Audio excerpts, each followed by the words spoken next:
everybody, Mystery Scholar here with some Staghorn sumac. I'd like to show you a quick video on how to turn this into a very tasty treat. The first thing you want to do is harvest your sumac berries when they're very nice and ripe, and you can tell that when you touch the berries and then you smell your hands. It's very, very sour smelling.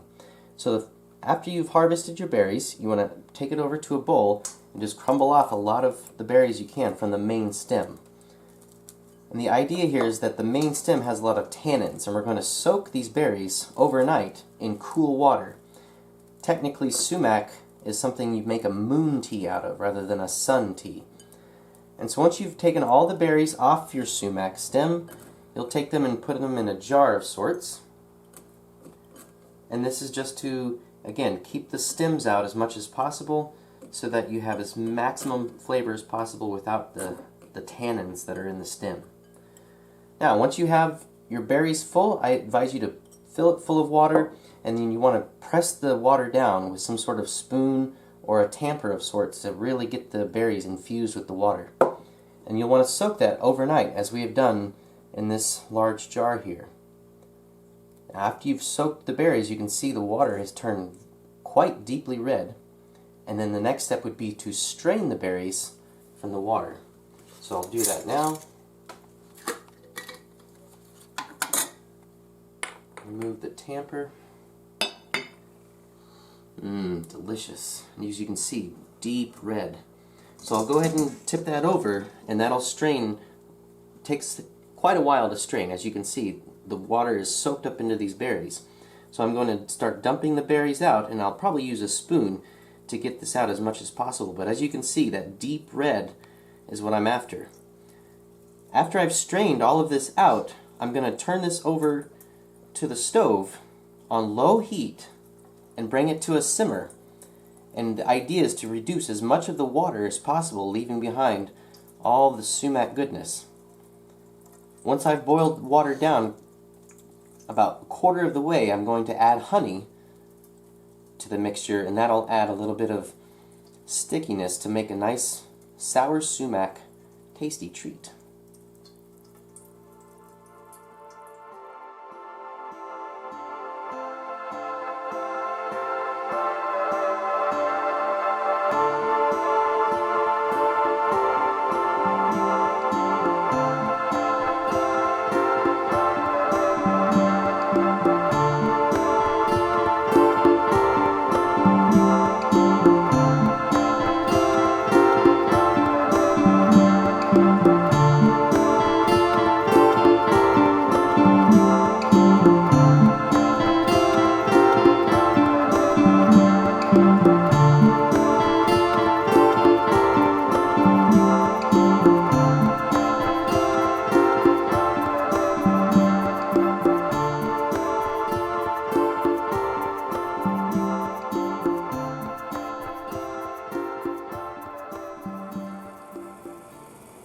And here we have the sumac simmering on low.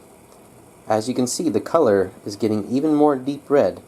And we're just going to keep boiling this down until the consistency gets a little thicker, and then we'll add our honey, and that'll make the treat. As you can see, the sumac mixture has boiled down by about half. I'm going to keep going to about 1/4 of the total original volume, and that's when I'm going to add honey. So right now it's at a very low simmer. It's generating these bubbles on the outside, which are kind of pulling the rest of the sumac hairs out of the mixture, and pretty soon it will be a little thicker, and that'll be time to add the honey. By adding the honey at that point, I ensure that the honey is still raw, and I get all the good benefits out of the raw honey, and turns this mixture into a delicious sweet treat that's incredibly sour that children and adults enjoy. And this will help with headaches and other things through the winter time, as well as provide a nice sweet and sour treat for the winter.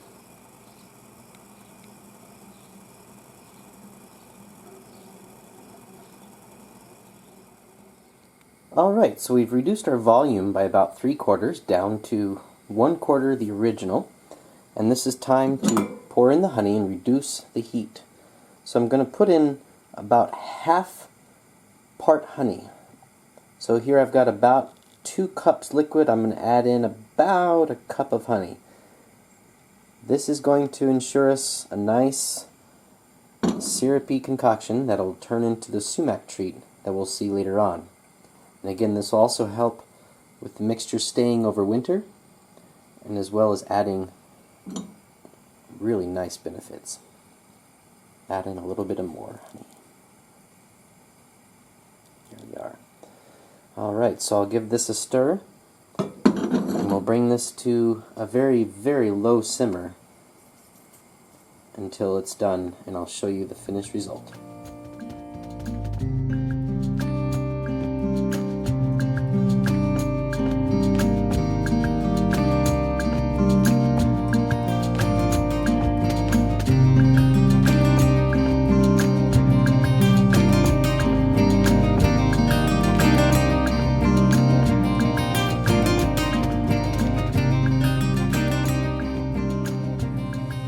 Alright, we are nearing the end of our process. As you can see, a lot of the moisture has been taken out, leaving behind a lot of this sugary syrup with all of the fantastic benefits of sumac there inside.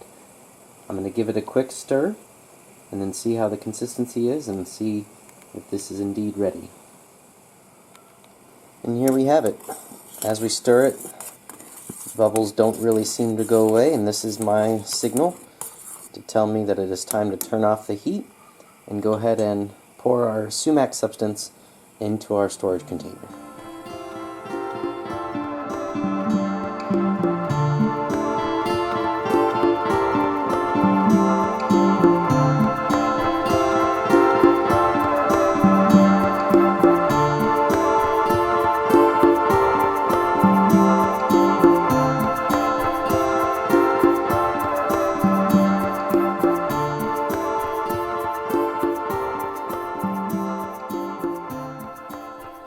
Alright, and here's our finished product. We've got the sumac all nice and chilled in the fridge with the honey mixed inside, and we've got this really delicious, really sticky, tasty treat that will last all winter long into the next season.